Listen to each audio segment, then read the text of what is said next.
بسم اللہ الرحمن الرحیم۔ السلام علیکم۔ اگر آپ سب کو میری کہانیاں اچھی لگتی ہیں تو میرے چینل کو سبسکرائب کریں اور بیل آئیکن کے بٹن کو کلک کر دیں تاکہ میری آنے والی ویڈیوز آپ سب تک پہنچ سکے۔ میں صبح اٹھی تو میرے کمرے کی کچھ چیزیں آگے پیچھے ہوئی تھی، جیسے کہ میں نے رات میں اپنی گھڑی اتار کر سائڈ ٹیبل پر رکھی تھی مگر صبح وہ ڈریسنگ ٹیبل پر پڑی تھی۔ پھر مجھے باتھ روم سے کسی کے نہانے کی آواز آنے لگی تھی۔ میں ڈر کر اٹھی اور باہر صحن میں بھاگ گئی تھی۔ صحن میں میری ساس قرآن پاک کی تلاوت کر رہی تھی۔ مجھے ڈرا ہوا دیکھ کر وہ بڑی نرمی سے بولی کہ ادھر آ کر میرے پاس بیٹھ جاؤ۔ میں ان کے پاس چلی گئی تو انہوں نے مجھ پر پھونک ماری اور میرے سر پر ہاتھ پھیرا۔ پھر بولی، پھر ڈر گئی ہو؟ کوئی ڈراؤنا خواب دیکھ لیا ہے؟ میں نے نفی میں سر ہلا کر کہا، نہیں امی جی، خواب نہیں دیکھا، میں نے جیتی جاگتی آنکھوں سے سب کچھ محسوس کیا ہے۔ مجھے احسن کی موجودگی محسوس ہوتی ہے، وہ اب بھی میرے باتھ روم میں شاور لے رہے ہیں۔ میری ساس اٹھیں، انہوں نے میرا ہاتھ تھاما اور بنا کچھ کہے مجھے میرے کمرے میں لے گئیں۔ پھر باتھ روم کا دروازہ کھولا، وہاں کچھ بھی نہیں تھا۔ باتھ روم بھی بالکل خشک تھا، ہر چیز پہلے کی طرح اپنی جگہ پر پڑی تھی۔ پھر میری ساس بولی، بیٹی یہ صرف تمہارا وہم ہے، تم اس حقیقت کو مان کیوں نہیں لیتی کہ احسن مر چکا ہے، وہ اللہ کے پاس ہے، بہت اچھی جگہ ہے وہ۔ میں نے اس بات میں سر ہلا دیا مگر میں اپنی ساس کی بات سے اتفاق نہیں کیا تھا۔ مجھے یہی محسوس ہوتا تھا جیسے احسن میرے بہت قریب ہیں، اتنا قریب کہ وہ میری ہر حرکت پر نظر رکھے ہوئے ہے، مگر میں اس کو دیکھنے سے قاصر تھی۔ آج سے 5 سال پہلے میری احسن کے ساتھ شادی ہوئی تھی۔ وہ ایک نجی کالج میں انگریزی کا ٹیچر تھا۔ 1 سال ہم ساتھ ہی رہے۔ مجھے بڑی محبت ہو گئی تھی اپنے شوہر سے، مگر پھر ایک دن وہ خود کالج سے لوٹ کر نہیں آئے، اس کی لاش ہی آئی تھی۔ میں اس کی میت سے لپٹ کر روتی رہی۔ اس کو دفن کر دیا تو ہر روز اس کی قبر پر جاتی، لیکن میں اس کو بھول نہیں پاتی تھی۔ میں اس کی یاد میں تڑپتی رہتی تھی۔ پھر مجھے اس کی موجودگی کا احساس ہونے لگا تھا، لیکن پہلے پہل جب مجھے لگتا کہ احسن موجود ہے تو وہ البم لے کر بیٹھ جاتی تھی میں، جس میں میت کی تصویریں تھیں۔ پھر اس کی قبر پر چلی جاتی، مگر اب 1 سال سے تو مجھے ہر طرف سے احسن کی ہی خوشبو آتی ہے۔ میری ساس میری یہ حالت دیکھ کر بڑی پریشان سی رہتی تھیں۔ وہ مجھے ایک سائیکالوجی کی ماہر ڈاکٹر کے پاس بھی لے گئی تھیں۔ میں ہر ہفتے اس کے پاس بھی جاتی تھی، مگر میری ذہنی حالت بگڑتی جا رہی تھی۔ اس بار میں ڈاکٹر کے پاس گئی۔ جب اس نے میری ساری بات سنی تو انہوں نے مجھے تصویر کا دوسرا رخ دیکھنے کو کہا۔ وہ بولیں، آپ ایک لمحے میں یہ مان لیں کہ آپ کا شوہر سچ میں مر چکا ہے۔ اب آپ کو کرنا یہ ہے کہ آپ نے اپنے ارد گرد گہری نگاہ رکھنی ہے۔ ہو سکتا ہے کہ کوئی آپ کے ساتھ چھیڑ چھاڑ کر رہا ہو، کوئی آپ کو ڈرانے کی کوشش کر رہا ہو، جان بوجھ کر آپ کو پریشان کرنا چاہتا ہو۔ میں حیران رہ گئی تھی۔ میں نے ڈاکٹر سے کہا کہ ایسا کچھ بھی نہیں ہے، مگر انہوں نے مجھے پھر بھی اپنے چاروں طرف گہری نظر رکھنے کو کہا تھا۔ میں اب چونک گئی تھی۔ میں نے سوچا کہ میں رات بھر جاگ کر پہرا دوں گی کہ کون مجھے پریشان کرنے کی کوشش کر رہا ہے، اسی لیے میں ساری رات جاگتی رہی۔ میں کتابیں پڑھتی رہی تھی۔ مجھے ذرا سی بھی آہٹ محسوس ہوئی، نہ کسی کا سایہ نظر آیا، کچھ بھی تو ایسا نہیں تھا جو مجھے پریشان کر دیتا۔ ساری رات جاگنے کے بعد صبح 6 بجے کے قریب میری آنکھ لگ گئی تھی۔ میں بڑی گہری نیند میں سو رہی تھی جب مجھے باتھ روم سے کسی کے نہانے کی آواز آنے لگی تھی۔ میں ہڑبڑا کر اٹھ بیٹھی۔ میں نے اپنی چاروں طرف نظر گھمائی تو مجھے بیڈ پر احسن کے کپڑے پڑے ہوئے نظر آئے تھے۔ میرا دل دھک سے رہ گیا تھا۔ میں جلدی سے اٹھی۔ آج میں نے اپنے آپ کو مضبوط ہی کر لیا تھا۔ میں نے آگے بڑھ کر باتھ روم کا دروازہ کھولا تو مجھے باتھ روم کا فرش گیلا سا محسوس ہوا۔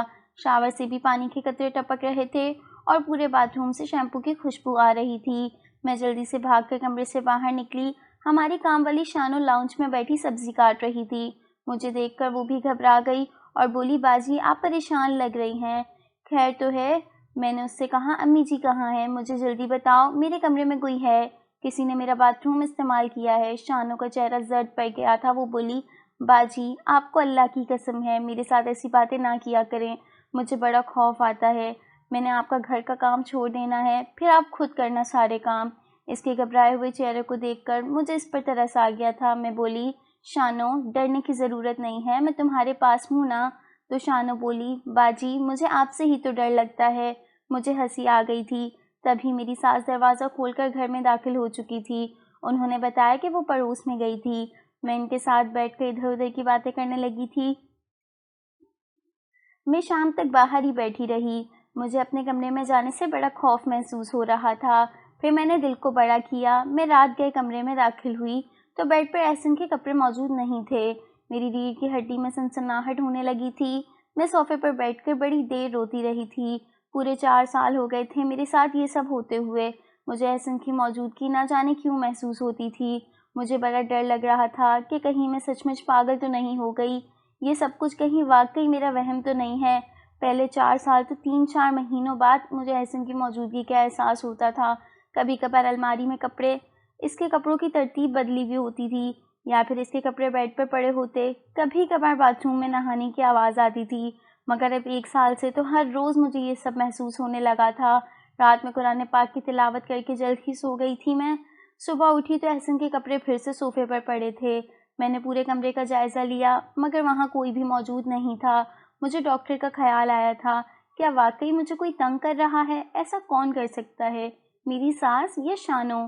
مگر وہ ایسا کریں گی کیوں؟ پھر شانو بھی تو اتنا ڈرتی ہے، مگر میری حالت دیکھ کر نہیں، وہ ایسا نہیں کر سکتی۔ میں کمرے سے باہر آئی تو شانو لاؤنج کی صفائی کر رہی تھی۔ شانو مجھے دیکھ کر سہم سی گئی تھی۔ وہ بولی، باجی آج احسن بھائی کے کپڑے آپ کو نظر تو نہیں آئے؟ میں نے نفی میں سر ہلا کر اسے بڑی گہری نظروں سے دیکھا تھا۔ وہ کیوں خوف زدہ سی رہتی تھی، جیسے اسے چوری پکڑ جانے کا خوف ہو۔ پھر اسے ایسے کیسے پتہ چل گیا کہ آج بھی مجھے کپڑے ہی نظر آئے ہوں گے؟ میں نے اپنی اس سے ساس کے متعلق پوچھا تو وہ بولی، بی بی پڑوس میں گئی ہے۔ امی جی کیوں بار بار پڑوس کے چکر لگا رہی تھی؟ کیا وہ مجھ سے کچھ چھپا رہی ہیں؟ جب مسلسل تیسرے دن بھی امی جی پڑوس میں چلی گئی تھیں تو میرا شک شانو سے ختم ہو کر ان پر چلا گیا تھا۔ ہو سکتا ہے کہ امی جی مجھے ہمیشہ اپنے پاس رکھنا چاہتی ہوں، اس لیے وہ احسن کی موجودگی کی نشانیاں دیتی رہتی ہوں تاکہ میں انہیں چھوڑ کر اپنے والدین کے گھر نہ چلی جاؤں، بلکہ ان کے بڑھاپے کا سہارا بن کے ان کے ساتھ ہی رہوں۔ جب امی جی پڑوس سے لوٹیں تو میں نے ان سے کہا کہ امی جی آپ ہر آئے دن پڑوس والے گھر کیوں چلی جاتی ہیں؟ آپ مجھ سے کچھ چھپا رہی ہیں کیا؟ امی جی مسکرا کر بولیں، تمہیں جلد معلوم ہو جائے گا، تمہارے لیے ہی کر رہی ہوں میں سب کچھ۔ اب میں شانو اور اپنی ساس پر بڑی گہری نظر رکھتی تھی۔ ایک دن صحن میں بیٹھی قرآن پاک پڑھ رہی تھی، جب مجھے امی جی بلانے آئیں۔ وہ بولیں، بیٹا میرے کمرے میں آؤ، کوئی تم سے ملنے آیا ہے۔ میرے دل نے احسن کا ہی نام لیا تھا، شاید احسن لوٹ آیا ہو۔ میں نے قرآن پاک کو سینے سے لگایا اور بھاگتی ہوئی آنٹی کے کمرے میں پہنچ گئی۔ وہاں پر 2 عورتیں اور ایک ادھیڑ عمر مرد بیٹھا تھا۔ مجھے دیکھ کر ایک عورت بولی، آپ کا نام ہی شانزہ ہے نا؟ آؤ بیٹا میرے پاس بیٹھ جاؤ۔ میں اس عورت کے پاس بیٹھ گئی۔ امی جی بھی میرے پیچھے پیچھے ہی آ گئی تھیں۔ وہ بولیں، شانزہ یہ احمد صاحب ہیں، اچھے پڑھے لکھے انسان ہیں، یہ تمہیں خوش رکھیں گے۔ میں چاہتی ہوں کہ تم اپنے گھر کی ہو جاؤ۔ میں ہکا بکا ان کا منہ تکتی رہ گئی۔ میں غصے سے چلائی تھی۔ میں نے کہا، امی جی جب ایسا لوٹ آئیں گے تو ان کو کیا جواب دیں گی آپ کہ ان کی شانزہ کہاں چلی گئی ہے؟ امی جی نے ان خواتین سے معذرت کی اور ان سے وعدہ کیا کہ انہیں ایک بار پھر گھر پر مدعو کریں گی۔ امی نے میرا ہاتھ پکڑا اور مجھے صحن میں لے گئی۔ ڈرائیور سے بولی کہ گاڑی نکالو، پھر مجھے گاڑی میں بٹھا کر اپنے ساتھ لے گئیں۔ میں نہیں جانتی تھی کہ وہ مجھے کہاں لے جا رہی ہیں۔ پھر قبرستان آ گیا، انہوں نے مجھے اترنے کا اشارہ کیا اور مجھے احسن کی قبر پر لے گئیں۔ امی جی بولیں، تم مہمانوں کے سامنے پوچھ رہی تھی نا کہ اگر احسن لوٹ آیا تو میں اسے کیا جواب دوں گی؟ تم مجھے بتاؤ، جو انسان ایک بار مٹی کے ڈھیر کے نیچے چلا جائے کیا وہ دوبارہ نکل سکتا ہے؟ آج تم فاتحہ پڑھ لو اپنے شوہر کی قبر پر، زندگی میں آگے بڑھنے کے لیے آسانی ہو جائے گی۔ میں امی جی کے گلے لگ کر روتی رہی تھی۔ پھر ہم گاڑی میں بیٹھ کر گھر کے راستے کی جانب بڑھنے لگے، مگر تب کچھ ایسا ہوا تھا کہ میرا دم ہی رک گیا تھا۔ سگنل پر ہماری گاڑی رکی تو میں ادھر ادھر دیکھنے لگ گئی۔ میری نظر ایک گاڑی پر پڑی تو مجھے اس میں احسن نظر آیا۔ میں چلائی، امی جی وہ احسن۔ انہوں نے دیکھا تو ان کی بھی آنکھیں پھٹی کی پھٹی رہ گئی، مگر جب اس کی نظر ہم پر پڑی تو ان کی آنکھوں میں شناسائی کی کوئی بھی رونق موجود نہیں تھی۔ امی جی کی خوشی ماند پڑ گئی تھی۔ وہ بولی، شانزہ ایک شکل کے کئی انسان ہوتے ہیں اس دنیا میں، وہ ہمارا احسن نہیں تھا۔ پھر جب ہم گھر آئے تو امی نے احسن کی میت والا البم میرے ہاتھ میں تھما دیا اور بولی، یہ حقیقت ہے جسے جھٹلایا نہیں جا سکتا۔ بات ان کی سچ ہی تھی۔ میں خاموشی سے اٹھ کر اپنے کمرے میں آ گئی تو میرے بیڈ پر احسن کی اینک پڑی تھی۔ میں نے اس اینک کو اٹھایا اور دیوار پر دے مارا۔ میں زور سے چلائی تھی، میں جان گئی ہوں مر گیا ہے احسن، اب مجھے کوئی پاگل نہیں بنا سکتا۔ پھر میں سو گئی۔ صبح اٹھی تو میرے بیڈ پر احسن کے کپڑے موجود تھے۔ نہ جانے مجھ میں اتنا حوصلہ کیسے آ گیا تھا کہ میں نے پہلی بار ان استری شدہ کپڑوں کو ہاتھ لگایا تھا، ورنہ میں تو ان کپڑوں کو دیکھ کر ہی بھاگ جاتی تھی۔ میں نے ان کپڑوں کو طے کیا اور شانو کو آواز دی۔ وہ گھبرائی ہوئی آ کر دروازے پر کھڑی ہو گئی۔ وہ میرے کمرے میں آنے سے ڈرتی تھی۔ اس کو لگتا تھا کہ میرے کمرے میں آسیب کا سایہ ہے۔ میں ہی آگے بڑھی اور بولی کہ یہ کپڑے ڈرائیور کو دے آؤ، جب انسان ہی زندہ نہیں رہا تو پھر اس کی نشانیوں کو رکھ کر میں نے کیا کر لینا ہے۔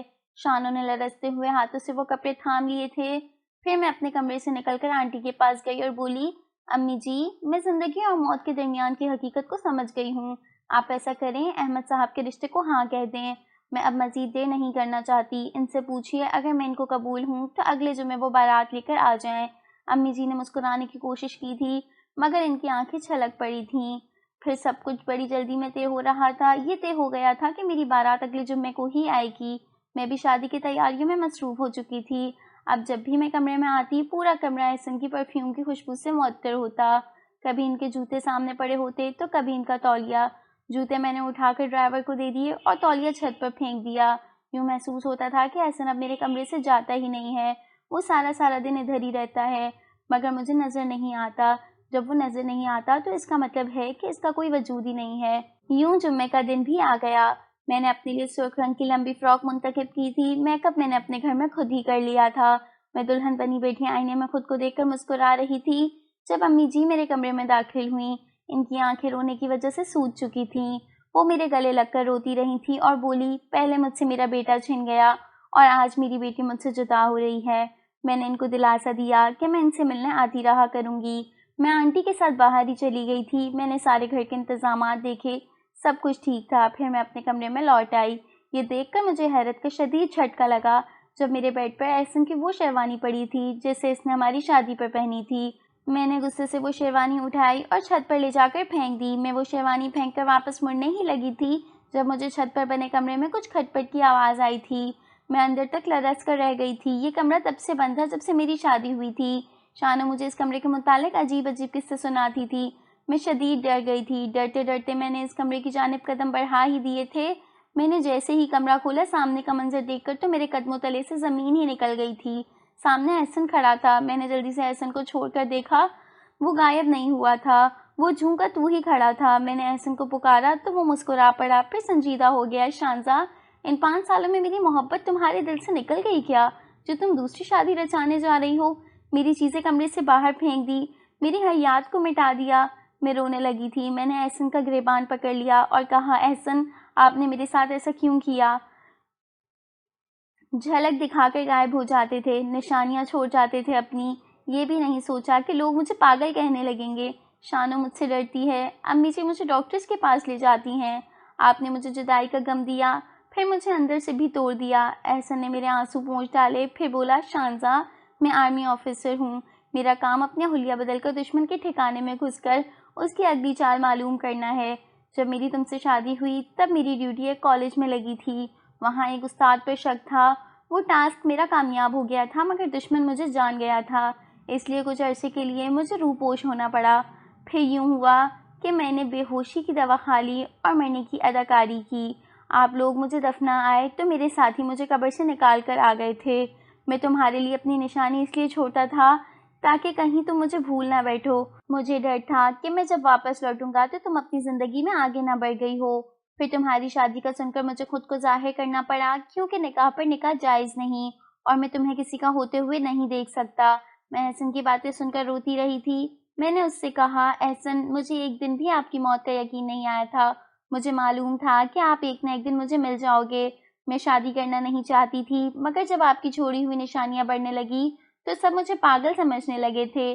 مجھے معلوم تھا احسن، اگر میں شادی کا ناٹک کرتی تو آپ کو مجبور ہو کر اپنی شناخت ظاہر کرنی ہوتی، اس لیے میں نے شادی کا ناٹک کرنے کا سوچا۔ وہ مسکرا پڑا تھا۔ میں پھر احسن کو ہاتھ پکڑ کے نیچے لے گئی تھی۔